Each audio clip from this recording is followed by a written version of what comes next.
శ్రీమాత్రే నమః. భగవద్బంధులందరికీ కూడా నమస్సుమాంజలి.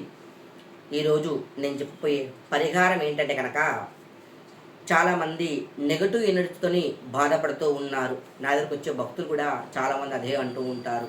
స్వామి, మేము ఎన్ని పూజలు చేస్తూ ఉన్నాము, ఎన్ని వ్రతాలు చేస్తూ ఉన్నాము, అయినా కూడా ఇంటి కట్టిన గుమ్మడికాయ కుళ్ళిపోయింది, మా ఇంట్లో ప్రశాంతమైన వాతావరణం లేదు పంతులు గారు అని చెప్పుతూ ఉంటారు.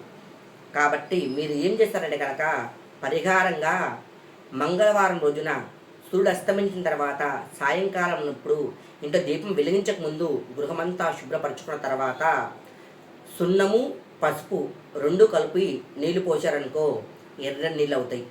7 తమలపాకులు కానీ మర్రాకులు కానీ రాగాకులు కానీ పెట్టి పచ్చకర్పూరంతో సింహద్వారానికి దిగదీయండి. 7 సార్లు మామూలుగా, 3 సార్లు రివర్స్గా దిగదీసి పారే చోట్లో, మనకి పారే చోటు కుదరదు కాబట్టి ట్యాప్ పెట్టేసి ట్యాప్ కింద పెట్టేస్తే నీళ్లు బయటికి వెళ్ళిపోతాయి. అలా చెయ్యండి. దాంతోపాటు కల్లుప్పు తీసుకొని 4 గిన్నెలు తీసుకోండి, గాజు పాత్రలు తీసుకున్న తర్వాత ఒకటి ఆగ్నేయ మూల పెట్టండి, ఇంకొకటి మీరు పడుకునేటువంటి బెడ్రూమ్లో పెట్టండి, ఒకటి బాత్రూంలో పెట్టండి, ఒకటి ఈశాన్య మూలకు పెట్టండి.